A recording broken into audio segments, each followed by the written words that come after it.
What is working class fiction and how is it distinct as a genre? I think that's a tricksy question for your first question. I am sorry. No, it's okay. It's interesting because I think, like, there's an expectation with working class fiction that it will be gritty or grim or featuring lots of sort of scummy council estates and feckless men. But actually, the working class experience is as broad in spectrum as any other form of experience. Yep. For me, it's about people who I often say it's like, do you know how much money you have in your purse?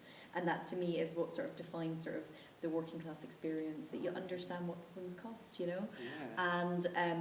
And so for that reason, I feel like working class fiction can really be anything, within that sort of scheme of being slightly on the edges of society or being part of a community that knows the value of money and doesn't necessarily have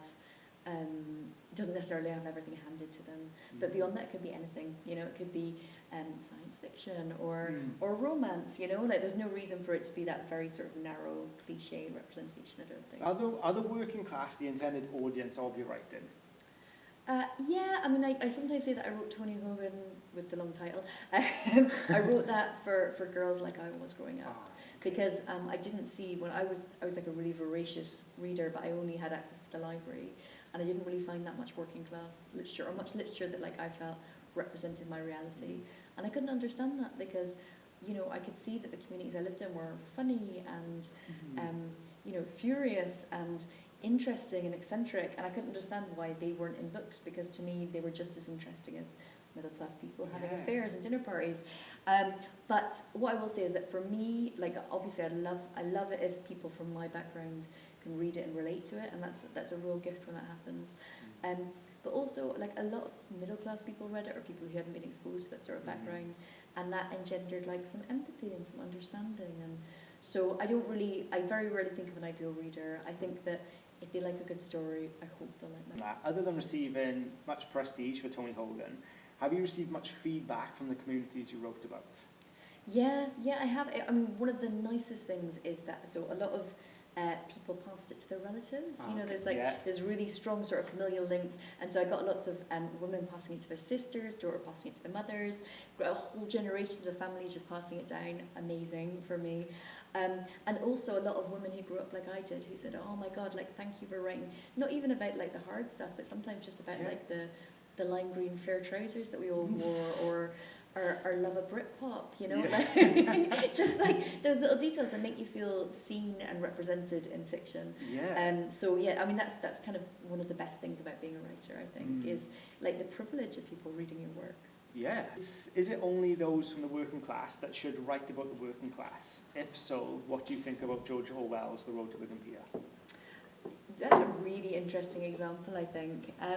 So my feeling is that as long as it reads as authentic, then anyone should write about anything. So I also identify as queer, and a question I'm often asked is, should people who are not from the queer or LGBTQ community write about those issues? And I'm like, well, feel free, like knock yourself out, but it better be right, And I think the difficulty is that often if you haven't lived in that sort of marginalised existence, or you haven't been through those experiences, it's a lot harder for you to understand and access that truth.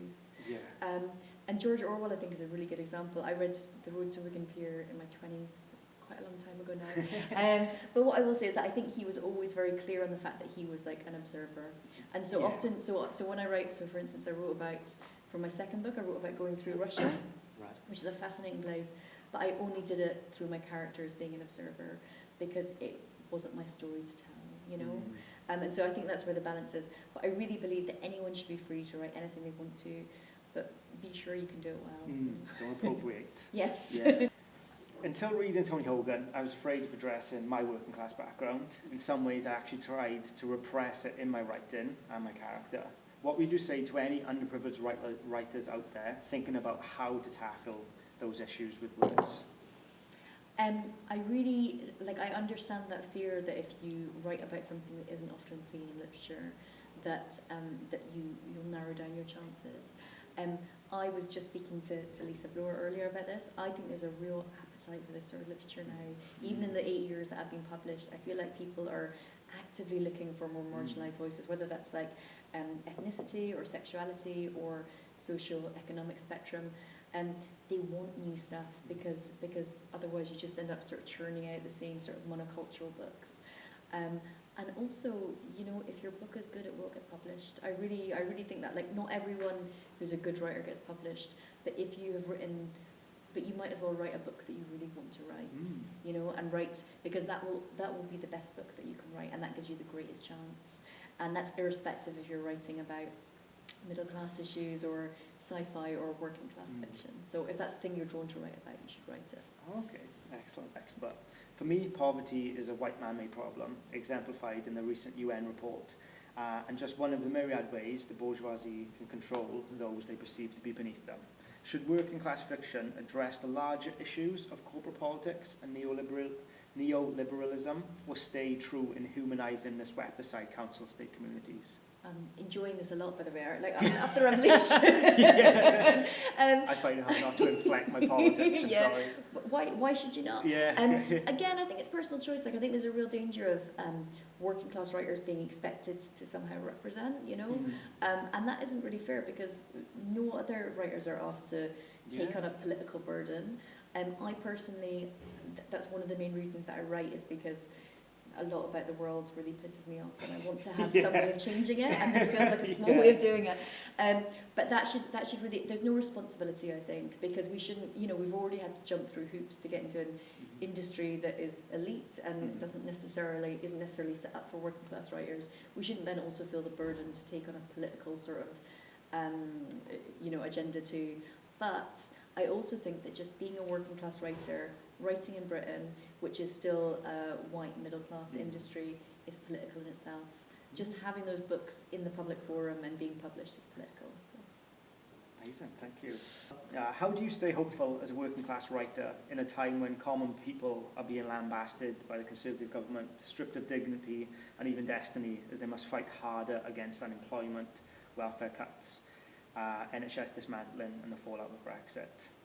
So the question was, how would you stay hopeful in the face of all that as a working class writer? Yeah, I mean, I suppose there's two things. First of all, I just get really angry, and that fuels my work. Okay, and that means that I work harder, and I think I work better because I've got sort of more grist in my mill, if you like. And the other thing is, so I've just finished writing a non-fiction book where I tour around the UK, going to disadvantaged towns and cities, speaking to people who are working in the front line of this. And there are people in the community doing exceptional things, really, really amazing things. And so I almost believe that there's this like huge movement of grassroots activism happening because of austerity, because of the toll that's being taken on these towns. And it's not, but by no means is it ideal. You know, they're basically, in a lot of cases, sort of plugging the holes where welfare would have normally existed. However, it's really amazing to see that sort of collectivization happening. And I also think that if you don't stay hopeful, then you sink, you know. So remember that you want to do the work, and that will keep you hopeful. Okay, amazing. Thank you so much. No, thank you, Aaron. That was